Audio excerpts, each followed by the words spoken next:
pengurus masjid mengusir jemaah yang memakai masker saat hendak salat viral di media sosial.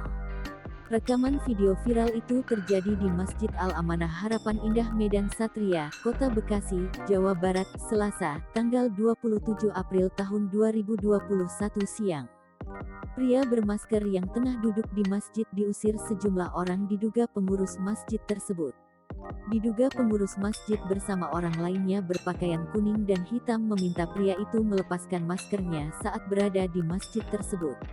Dalam perkataannya pada video berdurasi pukul 2.20, pengurus masjid itu menyebut aturan di masjid ini tidak boleh memakai masker. Alasannya, tindakannya itu untuk membedakan antara masjid dan pasar. Namun, pria bermasker itu enggan membuka penutup hidung dan mulutnya tersebut.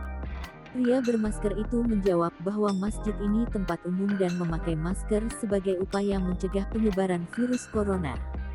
Dalam akhir video, suasana semakin tegang. Jamaah lainnya berpakaian merah mengusir pria itu agar keluar masjid jika masih tetap memakai masker.